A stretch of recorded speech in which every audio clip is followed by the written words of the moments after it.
Estamos hoje com o querido Dr. Neto Kifuri, especialista em traumatologia e ortopedia, diretor da H-Saúde, que irá esclarecer algumas dúvidas sobre alendronato de sódio. Tudo bem, doutor?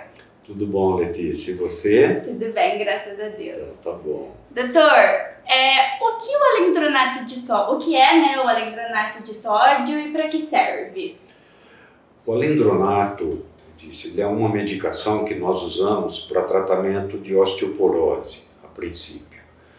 O alendronato é um medicamento de uma classe, um grupo de medicamentos que tem por função evitar que o osso seja reabsorvido, né?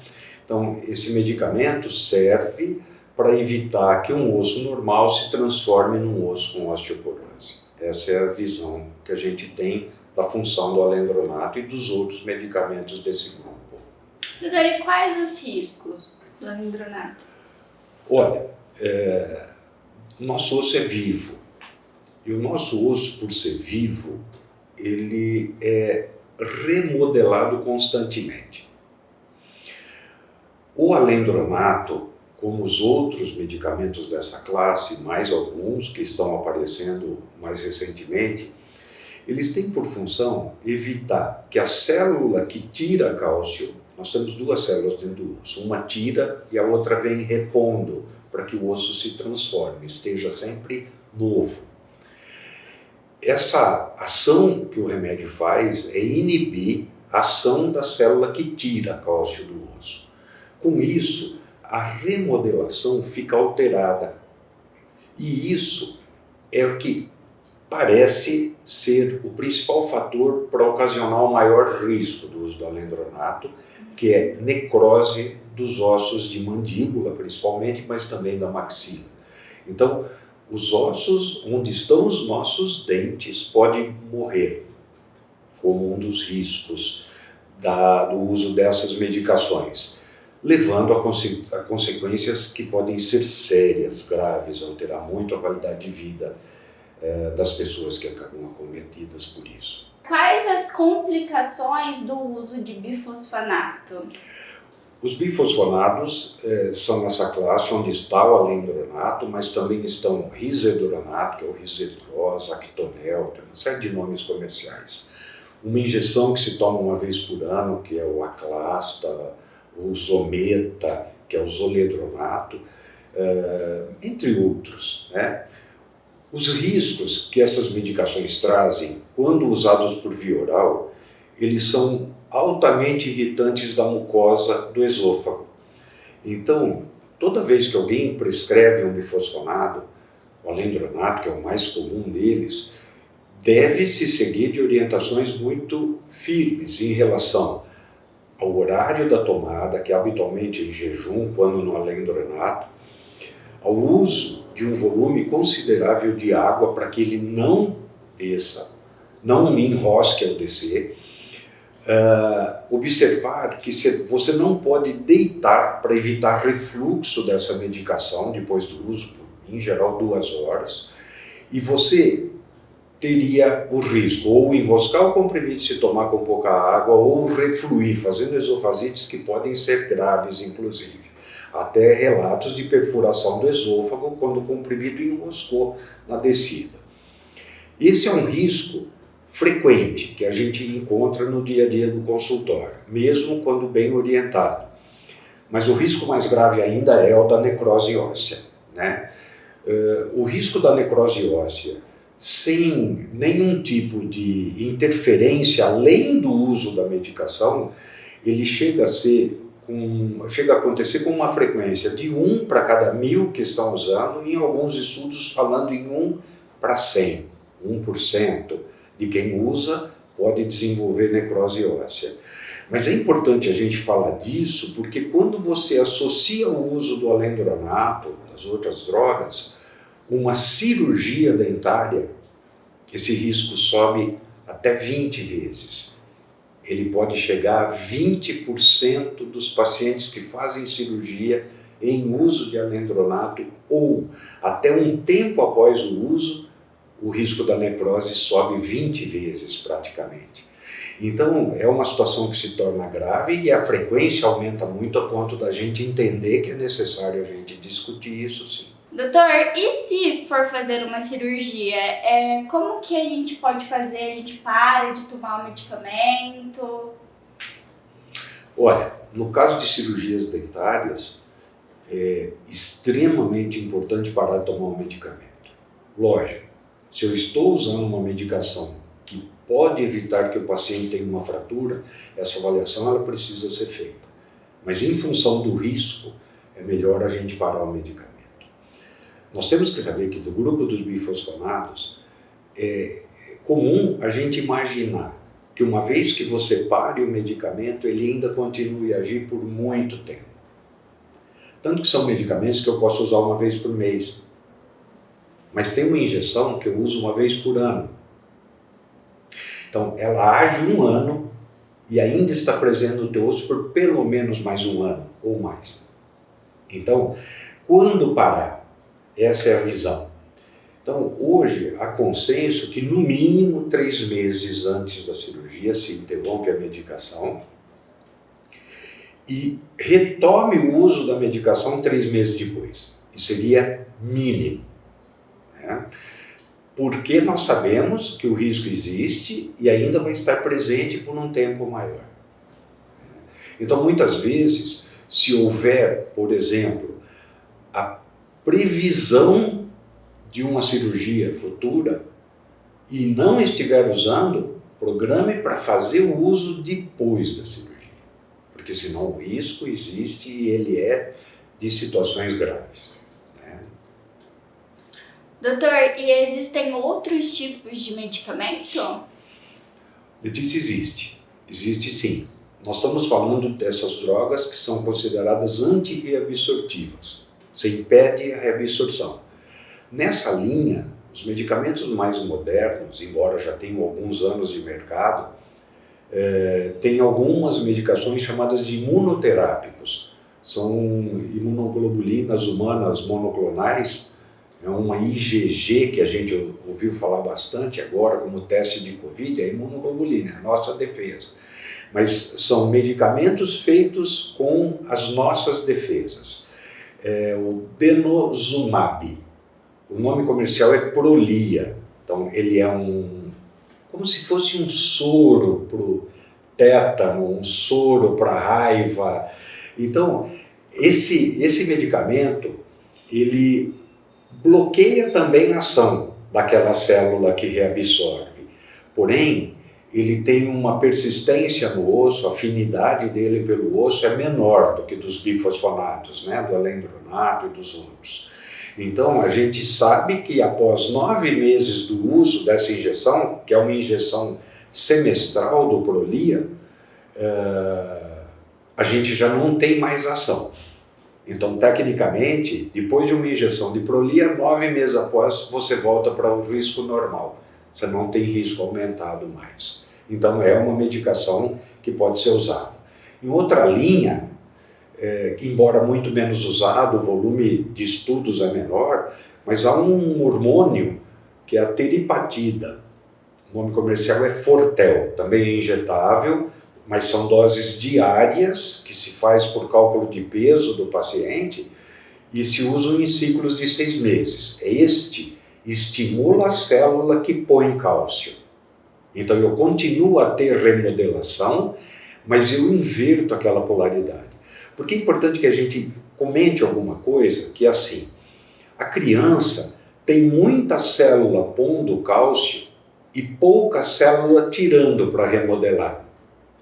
Mas eu preciso remodelar porque esse osso cresce em diâmetro, ele cresce em extensão, e eu não posso só pôr cálcio, eu tenho que fazer cálcio para crescer nos 2 sentidos, então eu tenho que remodelar esse osso.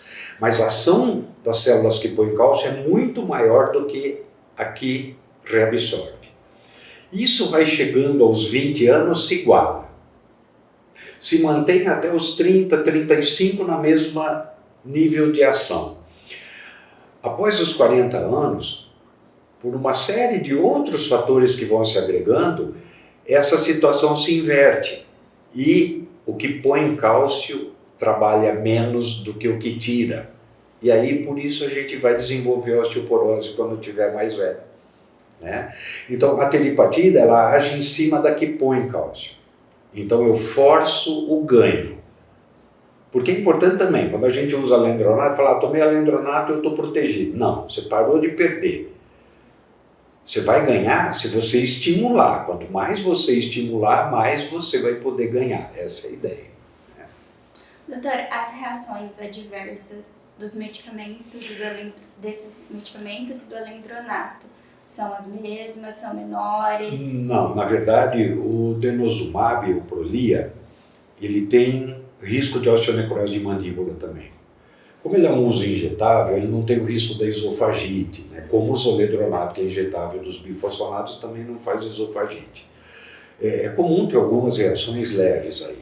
O risco ainda é da osteonecrose, né? Embora menor, embora mais previsível, o término da ação do denosumab, do Prolia, ele acaba tendo esse risco num nível menor. Entendi. Tendo a osteonecrose, tem que suspender o medicamento? Tem. Até o tratamento se efetivar, né? E assim, esse é o grande problema. E se eu tiver outra fratura de fêmur? Né? Então, quando a gente fala em fratura de fêmur, a gente está falando em fraturas que num paciente idoso tem alta morbimortalidade. A qualidade de vida cai muito, outras doenças sobrevêm, inclusive o risco de morte após uma fratura de fêmur no idoso é altíssimo, em até 6 meses após a fratura. Então, às vezes eu tenho que pesar muito bem isso dentro do risco do paciente, né? Só que assim, se eu tiver que fazer um tratamento e for possível, por conta de custo, de tudo isso daí, hoje eu optaria, se eu tiver risco de uma cirurgia, se eu tiver risco de uma fratura, eu optaria por usar um Prolia, por exemplo, ao invés de usar um bifosfonato. Tenho medo de tomar medicamento, não quero tomar medicamento. O que faz nesse caso? Vamos colocar algumas situações hipotéticas então. Você não quer tomar medicamento e não quer que a sua filha venha ter que tomar medicamento. Então vamos falar em prevenção. Vamos começar com a criança. O que a criança pode fazer? Você imagine que essa criança, durante o seu desenvolvimento, isso vai até os 20 anos de idade, ela ganha mais cálcio do que perde. É como se eu estivesse fazendo uma poupança de cálcio, que eu vou usar no futuro. Mas eu posso, do nascimento aos 20 anos, ganhar esse volume de cálcio, que eu vou perdendo posteriormente. Mas eu posso, com estímulo adequado, controle de cálcio, de vitamina D, de atividade física, evitar os fatores agressivos que a gente pode falar, ao invés de vir daqui para chegar em osteoporose com 45 anos, eu posso ganhar cálcio a mais aos 20 anos e não ter osteoporose aos 80. Então, eu acho que a primeira coisa que a gente fala é, vamos pensar em nós, vamos pensar nos que estão vindo, vamos fazer o que a medicina antigamente fazia, dar cálcio para a criança, que a gente por um tempo passou a questionar o uso e hoje a gente olha assim, não é dar, é saber se está adequado. Primeiro ponto. Segundo ponto, eu sou um adulto, uma mulher na menopausa que caiu e quebrou o rádio. O que eu faço? Uma fratura por insuficiência da estrutura óssea, uma fratura por osteoporose, ela é indicativo do risco de novas fraturas. E a gente fala extremidade de ossos longos, coluna e fêmur, que é um osso longo, extremidade também. As fraturas vertebrais, às vezes, trazem uma qualidade de vida muito ruim para o paciente. Às vezes, necessidade até de cirurgia, de outras intervenções como mioplastia para enrijecer esse osso. Então, eu tenho sempre que pesar. Eu tenho uma osteoporose, eu tive uma fratura, eu preciso tratar. O que eu faço? Eu não quero tratar. Ué, isso eu tenho no consultório, é lógico que a gente tem na literatura essas situações. Então, nós temos alguns fatores de risco. Fumo. álcool, sedentarismo, café, Coca-Cola. As pessoas falam Coca-Cola tem cafeína, que é um fator. Lógico, se você tomar um copo não é o problema, se tomar 2 litros passa a ser um problema. Tomar até 5 xícaras de café pequenas por dia é normal para o osso, mas há pessoas que tomam 1,5 litro de café por dia, ou mais. Isso é problema. Então eu estou forçando o meu osso a perder cálcio cada vez mais. Então eu não quero tomar cálcio no sangue. Hoje a gente usa muito cálcio iônico, que é o cálcio biodisponível. Ele está ali pronto para ser usado. Cálcio está normal? Tá. Tem um limite mínimo e um limite máximo. Antes desse máximo, a gente coloca um ponto de limite, porque se tiver muito cálcio também é problema para as artérias, para o rim. A gente não pode ter muito cálcio. Então não é só tomar, é saber onde ele está para ver se precisa tomar ou não. Vitamina D. Vitamina D é um fator fundamental de controle, porque ela faz um aumento da aderência do cálcio dentro do osso. E a gente usa muito no consultório uma medida sanguínea de fosfatase alcalina. Dentro do nosso osso você tem uma massa orgânica e mineral, que é o cálcio. Essa mistura é o osso. A massa orgânica é a fosfatase alcalina. Então, a fosfatase é uma molécula grande onde o cálcio se liga. Então, nós estamos formando o osso. Quando eu perco cálcio, esse cálcio ele tem um mecanismo de controle dentro do corpo da gente que a gente nunca sabe se está perdendo ou não dosando cálcio. Às vezes eu tenho um cálcio alto no sangue porque ele está saindo do osso e vindo para o sangue. Que são os 2 compartimentos onde a gente tem cálcio no organismo em volume maior. Quando eu doso a fosfatase alcalina, a gente coloca um valor mínimo e máximo dela, submáximo até o mínimo, a gente fala, olha, esse indivíduo não está perdendo cálcio. Então vamos dizer, os primeiros testes de fosfatase, eles traziam ela de 27 a 100. A gente estima, mais ou menos, que de 80 a 27 não está tendo perda de cálcio. Então está ganhando? Não. Pode estar empatando, mas não está perdendo. Isso eu posso afirmar. 120 pode estar perdendo.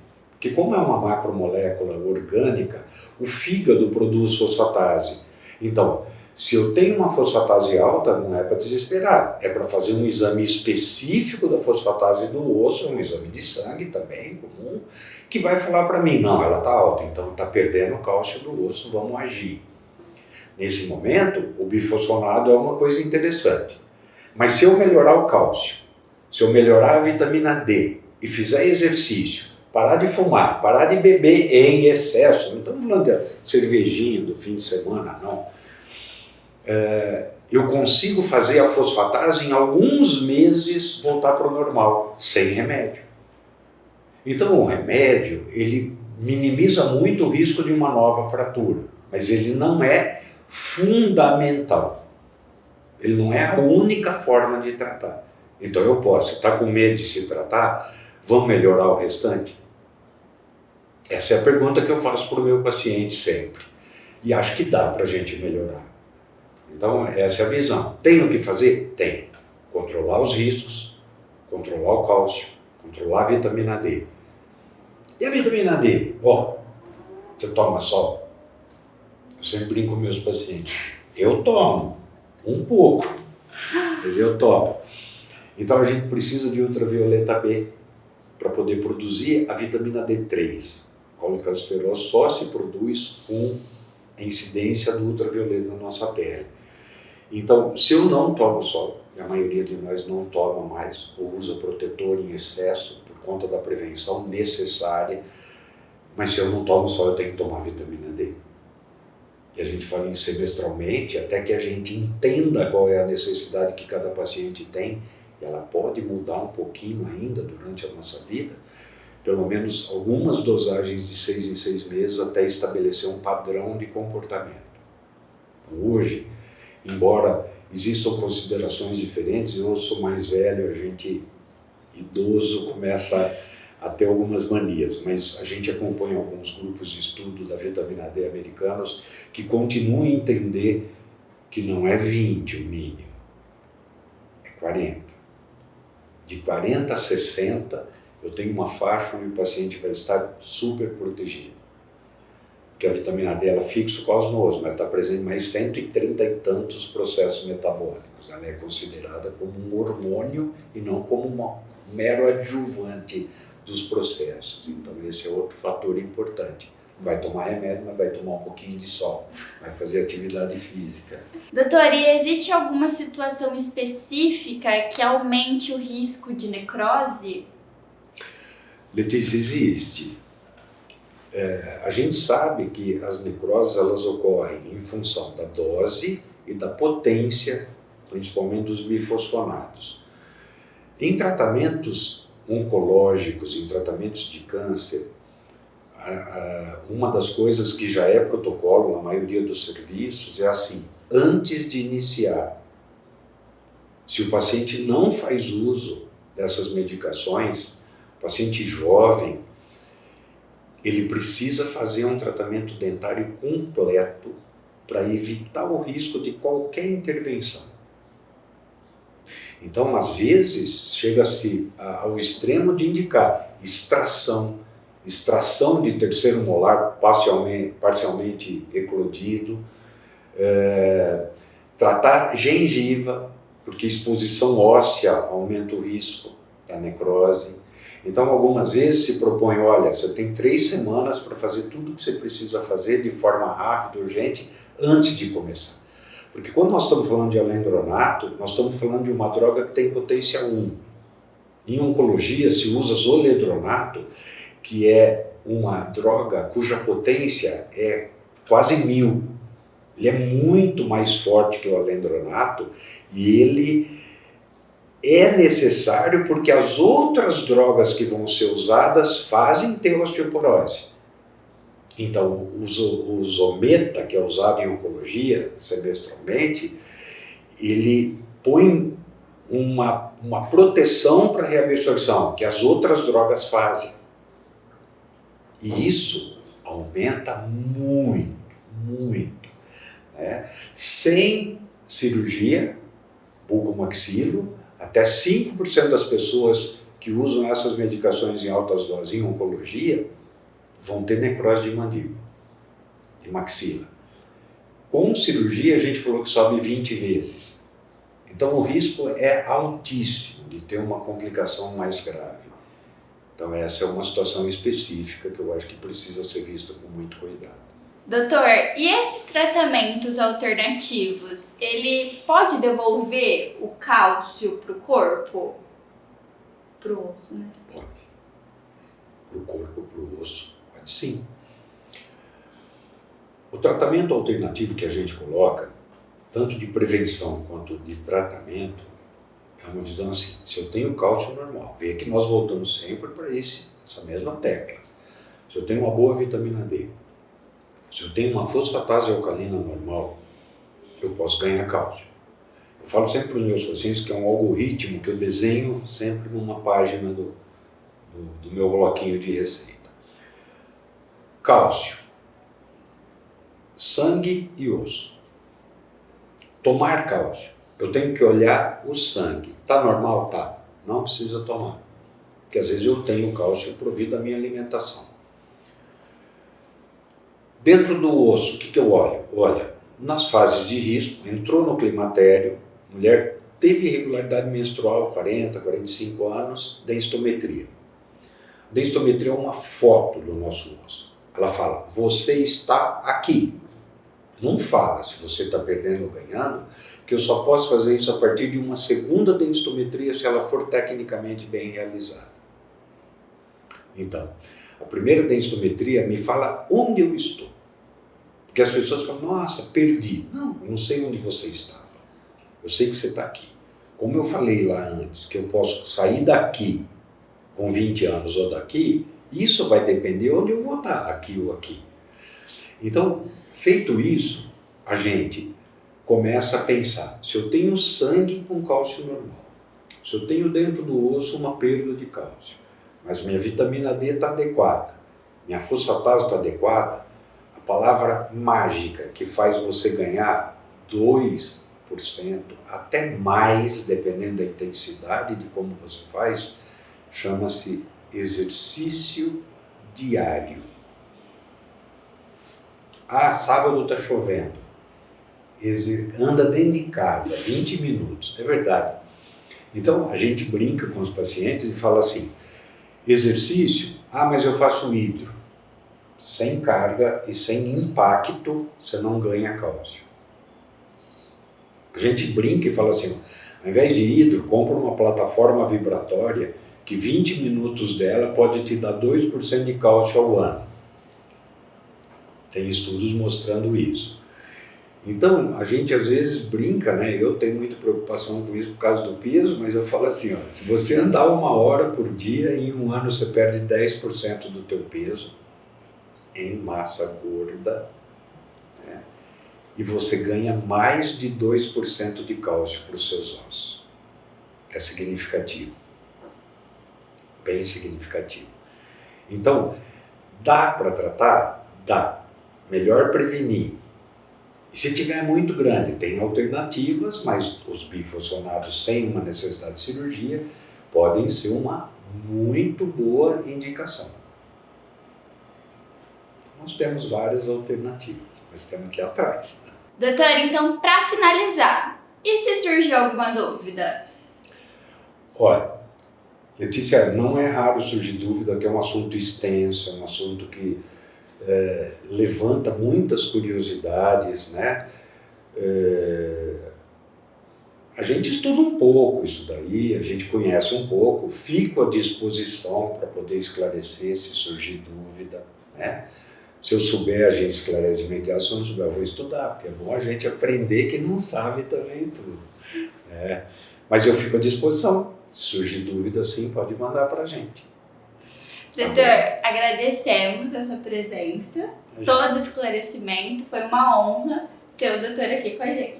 A honra seguramente foi minha e eu é quem tenho que agradecer, tá? Agradeço muito a oportunidade, acho que é fundamental a gente discutir e levar, né, esses esclarecimentos. Fico à disposição sempre que necessário. Uma lembrancinha Muito nossa, obrigado. doutor. Muito obrigado, Obrigada, muito obrigado pela oportunidade, viu?